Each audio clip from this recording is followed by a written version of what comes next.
இன்னைக்கு நம்ம மூவி ரிவ்யூவில் எந்த படத்தை பற்றி பார்க்க போகிறோம்னா, டைரக்டர் அருண் மத்தீஸ்வரன் அவரோட இயக்கத்தில் நம்ம லோகேஷ் கனகராஜ் ஹீரோவாக ஒரு புது அவதாரம் எடுத்துருக்கிறாரு. அவங்க கூட வமிகா கபி, சஞ்சனா கிருஷ்ணமூர்த்தின்னு சொல்லிட்டு நடித்த படம் தான் தேவதாஸ் அண்ட் சந்திரா. ஷார்ட்டாக சொல்லணும்னா டிசி. இந்த படத்துக்கு அனிருத்தோட மியூசிக் வந்து ரொம்பவுமே சூப்பராக இருந்துச்சு அப்படின்னு தான் சொல்லணும்.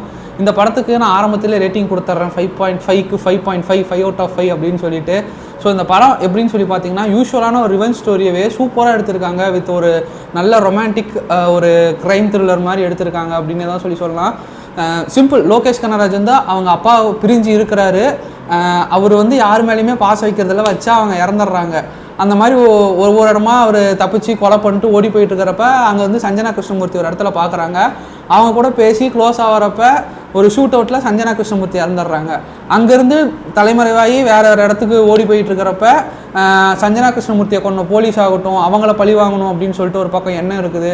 இன்னொரு பக்கம் வந்து அவங்கள வந்து பேக் ஸ்டாப் பண்ணி போட்டு கொடுத்து அவங்கள பழி வாங்கணும்னு இன்னொரு பக்கம் என்ன இருக்குன்னு சொல்லிட்டு பல இது மண்டக்குள்ளே ஓடிக்கிட்டே இருக்குது லோகேஷ் கனகராஜ். நமக்கும் அது வந்து அந்த ஸ்க்ரீன் பிளேவுக்கும் அந்த சினிமோட்டோகிராஃபிக்கும் அந்த ஃப்ரேமுக்குமே வந்து எப்படி இருக்குன்னா, நம்மளே அவங்கள பழி வாங்கணும் அப்படின்னு சொல்லி தோன்ற மாதிரியே நம்மளே ஒரு மாதிரி ஆர்வமாக இருக்க வச்சிட்டாங்க. இவர் அங்கேருந்து போகிற இடத்துல தான் ஒரு இடத்துல வந்து கொலை பண்ண போகிற இடத்துல அங்கே வமிகா கபியை பார்க்குறாங்க.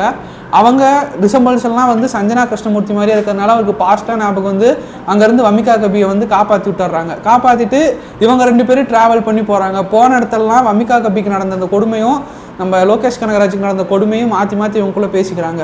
இதுக்கு தகுந்த மாதிரியே வமிகா கபியை யாரெல்லாம் வந்து கொடுமைப்படுத்தாங்களோ அவங்க எல்லாத்தையுமே வந்து கொள்ளாடுறாங்க வமிகா கபி. இன்னொரு பக்கம் வந்து அதுக்கு லோகேஷ் கனகராஜ் ஒரு பக்கம் ஹெல்ப்பாக இருக்கிறாங்க. இன்னொரு பக்கம் வந்து போலீஸ் இவங்களை தேடுது. அதுலேருந்து எப்படி தப்பிச்சாங்க, போகிற வழில சில பல எமோஷன்ஸான சீன்ஸ், அது எல்லாமே வந்து சூப்பராக தான் இருந்துச்சுன்னே சொல்லலாம்.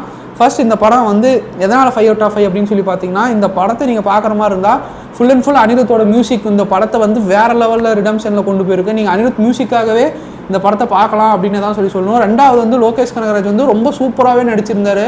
ரியலாகவே தேவதாஸ்னா இப்படி தான் இருப்பாரோ அப்படின்ற மாதிரிலாம் சில பல விஷயங்களில் நமக்கே தெரிய வந்துருச்சு. ரெண்டாவது வந்து பார்த்தீங்கன்னா, வமிகா கபி ஒரு சீனில் ட்ரெய்லரில் சொன்ன மாதிரி தான், நீ வந்து அந்த டாக்டரை கொல்லுவான் அப்படின்னு சொல்கிறதுல இந்த சீன்லாம் வந்து அந்த டாக்டரை கொள்கிற அந்த சீனில் வந்து வமிகா கபியோட ஆக்டிங்லாம் ரொம்ப பீக்குனே தான் சொல்லணும் அப்படின்னே சொல்லலாம். இதை தாண்டி படத்தில் நிறையா உங்களுக்கான டபுள் மீனிங் ஜோக்ஸ் அப்படின்னு சொல்லிட்டு இருந்தாலுமே அதெல்லாமே ஓரளவுக்கு நமக்கு டீசெண்டாக ரசிக்கிற மாதிரி தான் இருக்கும். இந்த படத்தில் வர கேரக்டர்ஸ், அந்த கேரக்டர்ஸோட நேம் ஒவ்வொன்றுமே யூனிக்காக இருக்கும். உங்களுக்கு ஏன்னு சொல்லணும். அதுலேயும் பர்டிகுலராக ஒரு செகண்ட் ஹாஃப் இல்லை ஃபர்ஸ்ட் ஹாஃப்னே வச்சுக்கலாம், மிடில் ஒரு கேரக்டர் ஒன்று வருது, சேட்டு கெட்டப்புன்னு சொல்லிட்டு. அந்த கேரக்டர்லாம் வந்து பீக்குனே தான் சொல்லலாம். அந்தளவுக்கு ஃபன்னாக இருந்துச்சு அந்த கேரக்டர்.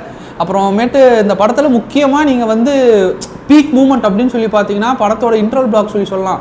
அனிருத்தோட அந்த ரேஜ் ஆஃப் ராகாவுக்கும் அருண் மத்தீஸ்வரனோட அந்த ஃபைட்டிங், அந்த வைலன்ஸ் காட்டுற விதம், அது எல்லாமே வந்து அந்த ஸ்டண்ட் கொரியோகிராஃபி, அது வந்து சினிமோட்டோகிராஃபி அழகாக கொண்டு போன வித எடிட்டிங் எல்லாமே வந்து சூப்பராக இருந்துச்சுன்னு தான் சொல்லலாம். இதை தாண்டி பார்த்தீங்கன்னா கிளைமேக்ஸுமே வந்து உங்களுக்கு ஒரு நல்ல பீக்கான மூமெண்ட் அப்படின்னு தான் சொல்லணும். ஏன்னா அந்த இடத்துல வந்து ஒரு பிஜிஎம் ஒன்று வரும் அனிருத்தோடது, அது அப்படியே ட்ராவல் பண்ணி கொண்டு போவோம். இதுக்கு நடுவில் வந்து லோகேஷ் கனகராஜ் போலீஸ் ஸ்டேஷன்லேருந்து காப்பாற்றுறதுல வந்து இந்த ஒரு எஸ்கேப்பிங் சீன், ஒரு ஃபைட் சீன்ஸ் வரும், அதுவுமே சூப்பராக இருந்துச்சுன்னே தான் சொல்லணும். இதெல்லாம் போயிட்டு இருக்கிறப்ப முக்கியமாக நீங்கள் வந்து படம் முடிஞ்சிருச்சுன்னா தயவு செஞ்சு ஏஞ்சி போயிடாதீங்க. என் கிரெடிட்டில் முடிகிற வரைக்கும் இருங்க. அங்கே வந்து அனிருத் அந்த என் கிரெடிட்க்கு ஒரு மேஜிக்கே சொல்லி போட்டிருக்கிறாரு. பீக் தான் சொல்லணும். இது வந்து லோகேஷ் கனகராஜுக்கு ஒரு கம்பேக், அருண் மத்தீஸ்வரனுக்கு ஒரு கம்பேக். ஸோ இந்த படத்துக்கு நாங்கள் 5 அவுட் ஆஃப் 5 தரோம். ஸோ சீக்கிரம் இந்த படத்தை தேட்டர்லேருந்து தூக்கிறதுக்குள்ளார எல்லாருமே போய் பாருங்கள். முக்கியமாக இந்த படம் ஏ சர்டிஃபிகேட்டான படம், ஸோ அடல்ட்ஸ் மட்டும் தான் அலவுடு. ஸோ நல்ல தேட்டரில் போய் இந்த படத்தை பார்த்தீங்கன்னா உங்களுக்கு ஒரு சூப்பரான எக்ஸ்பீரியன்ஸாக இருக்கும்னு சொல்லி பார்க்கலாம். இன்னொரு நல்ல வீடியோவில் சந்திக்கிறேன். மறக்காமல் நம்ம சேனலை சப்ஸ்கிரைப் பண்ணிக்கோங்க. Bye bye.